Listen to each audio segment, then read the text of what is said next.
Ciao a tutti.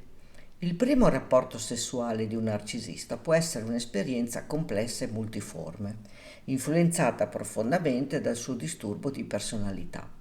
A differenza di molte persone che possono vivere questa esperienza con un misto di eccitazione e di ansia, un narcisista potrebbe avvicinarsi al primo rapporto sessuale con un atteggiamento diverso, dominato dalla necessità di confermare la propria superiorità e di ottenere una validazione esterna.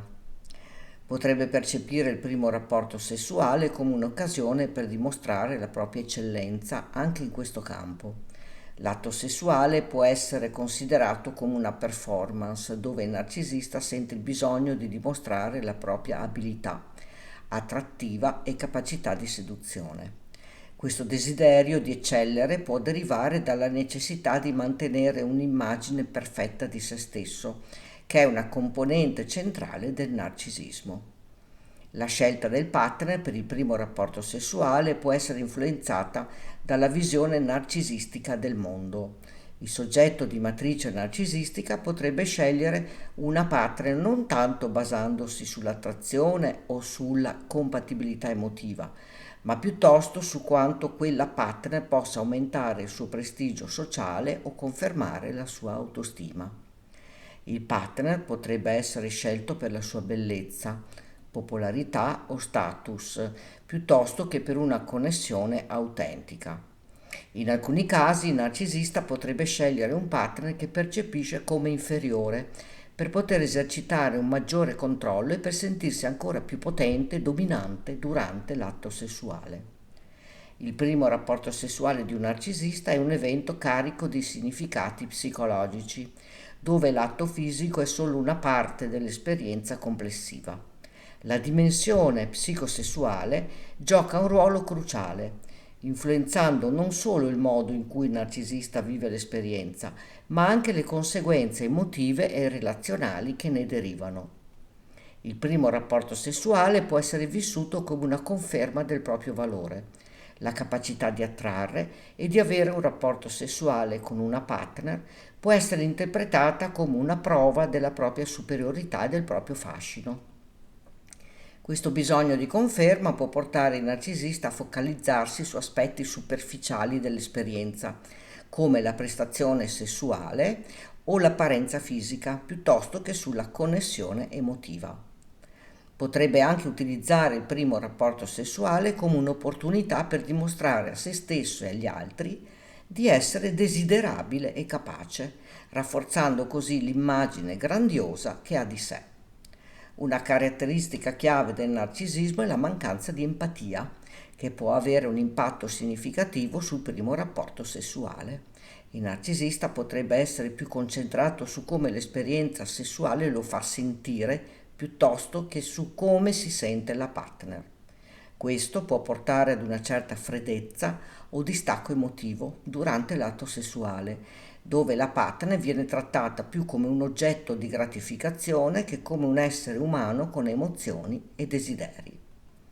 Nonostante il desiderio di controllo e la necessità di conferma, molti narcisisti provano una profonda paura dell'intimità. L'intimità richiede vulnerabilità e apertura emotiva, elementi che un narcisista può percepire come minacce alla propria immagine di sé. Questa paura dell'intimità può manifestarsi in vari modi, come ad esempio cercare di mantenere il rapporto sessuale su un piano puramente fisico, evitando qualsiasi discorso o comportamento che potrebbe portare ad un legame emotivo più profondo. Oppure potrebbe interrompere bruscamente la relazione dopo il rapporto sessuale, per evitare di affrontare le implicazioni emotive che potrebbero derivare da tale esperienza. Il bisogno di controllo è un altro elemento centrale del narcisismo che può influenzare notevolmente il primo rapporto sessuale. Il narcisista potrebbe cercare di controllare ogni aspetto di tale esperienza, dalla scelta del momento e del luogo fino alle dinamiche del lato sessuale stesso. Questo controllo può essere esercitato in modo sottile, attraverso la manipolazione emotiva, o in modo più evidente, attraverso la coercizione o il ricatto. Potrebbe anche utilizzare il sesso come uno strumento di potere, sfruttando l'esperienza per ottenere quello che desidera dal partner. Ad esempio, potrebbe promettere affetto o intimità in cambio di favori, oppure potrebbe utilizzare il sesso come una forma di ricompensa o punizione all'interno della relazione. Dal punto di vista del narcisista, questa esperienza può rafforzare la sua autostima e il suo senso di superiorità, soprattutto se percepisce di aver conquistato la partner o di aver dimostrato la propria abilità sessuale. Tuttavia, questa gratificazione potrebbe essere temporanea, lasciandolo con un senso di vuoto o insoddisfazione a lungo termine. Ma ecco alcune testimonianze. Stefano, 29 anni, racconta: ero al liceo quando ho avuto il mio primo rapporto sessuale. Avevo 17 anni e la mia ragazza era più giovane di me. Ricordo che per me il sesso non era tanto un atto d'amore o di intimità, quanto piuttosto una sfida da vincere. Ero sempre stato il tipo popolare, quello che aveva sempre il controllo. Perciò, quando mi sono reso conto che gli altri ragazzi avevano già fatto sesso, sentivo che dovevo assolutamente farlo anch'io, per dimostrare qualcosa, non tanto a loro, ma a me stesso. Quando finalmente accadde, non mi interessava veramente come si sentisse lei. Ero concentrato solo su come apparivo io, su quanto ero bravo. Non ero nervoso o insicuro, ero ossessionato dall'idea di essere il migliore. Mi ricordo di aver pensato subito dopo: ecco, adesso sono davvero il migliore. Ho fatto anche questo. Non mi sono chiesto nemmeno una volta se lei fosse soddisfatta o come si sentisse riguardo a tutto ciò. Anna, 26 anni, descrive la sua esperienza. Il mio primo rapporto sessuale è stato con un ragazzo che oggi, guardando indietro, riconosco come estremamente narcisista. Avevo 18 anni, lui 21. Era affascinante, sempre al centro dell'attenzione e sembrava sapere esattamente cosa dire per farmi sentire speciale. All'inizio ero convinta che mi amasse davvero, che ci fosse un legame profondo tra noi. Quando si trattò di fare sesso per la prima volta, lui fece sembrare tutto molto romantico, ma in realtà stava solo usando le parole giuste per ottenere ciò che voleva. Mi fece sentire in colpa quando ero esitante, dicendo cose del tipo: se davvero mi ami, non vedo perché dovremmo aspettare. In seguito però tutto cambiò. Era come se l'atto sessuale fosse stato per lui solo un obiettivo da raggiungere. Si allontanò emotivamente quasi subito dopo ed io iniziai a sentirmi come se fossi stata usata. La sua attenzione per me diminuì drasticamente, come se non avessi più niente da offrirgli, ora che aveva ottenuto ciò che voleva. È stato solo anni dopo, quando ho appreso di più sul narcisismo, che ho capito che quello che pensavo fosse amore era solo manipolazione.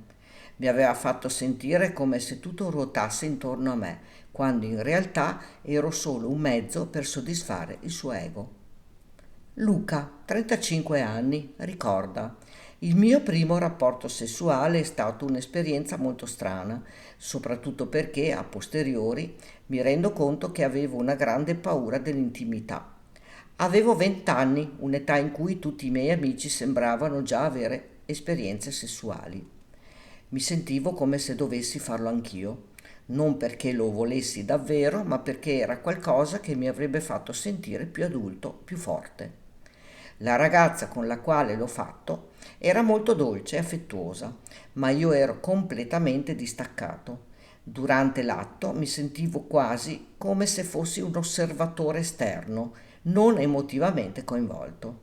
Ero concentrato su come avrei raccontato l'esperienza ai miei amici, su come sarei stato percepito. Non provavo alcun piacere particolare e l'idea che stavo condividendo qualcosa di intimo mi metteva a disagio. Dopo mi sentivo vuoto, ma non lo avrei mai ammesso. Anzi, mi vantavo con i miei amici inventando dettagli che rendessero l'esperienza più interessante di quanto fosse in realtà. Guardando indietro capisco che il mio distacco era una forma di protezione, Non volevo, o forse non potevo, permettermi di essere veramente vulnerabile con qualcun altro. Il sesso per me era un mezzo per un fine, non un'esperienza di connessione. Giulia, 33 anni, condivide la sua storia. Ho sempre saputo di essere attraente e questo mi ha dato un senso di potere. Quando avevo 19 anni ho deciso che era il momento giusto per avere il mio primo rapporto sessuale, ma non perché sentissi un desiderio profondo o fossi innamorata, ma perché volevo essere ammirata anche per questo. Scelsi un ragazzo che era noto per essere difficile da conquistare, il classico bello e desiderato. Per me l'atto sessuale era solo un'altra occasione per mostrare il mio potere. Mi ricordo di aver avuto il controllo totale della situazione e subito dopo mi assicurai di far sapere a tutti che c'ero riuscita. La cosa più importante per me non era l'esperienza in sé, ma come sarebbe stata percepita dagli altri. Mi sentivo potente, invincibile, come se avessi raggiunto un altro traguardo. Con il tempo però mi resi conto che quella sensazione di potere era effimera, non c'era vera intimità, non c'era connessione. Il ragazzo in questione non si legò a me e io non ero interessata a legarmi a lui. Fu solo dopo diverse esperienze simili che iniziai a chiedermi se c'era qualcosa di sbagliato nel mio modo di vivere la sessualità. Matteo, 28 anni, racconta: il mio primo rapporto sessuale è stato qualcosa che ho voluto cancellare dalla memoria. Avevo 16 anni e mi sentivo come se stessi deludendo tutti intorno a me per non averlo ancora fatto. C'era una ragazza nella mia classe che mi piaceva, ma non ero innamorato. Decisi che lei sarebbe stata quella giusta solo perché mi sembrava facile da convincere. Quando finalmente accadde mi resi conto che non provavo niente. Era come se non fossi presente, come se il mio corpo stesse agendo per conto suo mentre la mia mente era altrove. Subito dopo mi sentii un fallito, non perché il rapporto fosse andato male, ma perché non avevo provato nulla di quello che pensavo avrei dovuto provare. Invece di affrontare queste emozioni, decisi di far finta che non fosse mai accaduto. Non ne parlai mai con nessuno, nemmeno con lei. Quando ci vedevamo a scuola, evitavo di parlarle e alla fine ci allontanammo. Avevo paura di quello che significava per me e per la mia immagine. Era come se quella prima esperienza avesse messo in discussione tutta l'immagine che avevo costruito di me stesso e non potevo accettarlo. Queste testimonianze ci offrono uno sguardo prezioso su come il narcisismo possa distorcere l'esperienza del primo rapporto sessuale, trasformandola in un evento carico di implicazioni psicologiche e relazionali. E tu che cosa ne pensi? Racconta qui sotto nei commenti. Puoi condividere questo video per dare maggiore informazione ad un pubblico più vasto. Ricordati di iscriverti al canale e di attivare la campanella così potrai ricevere le notifiche dei nuovi video. Grazie per avermi seguita.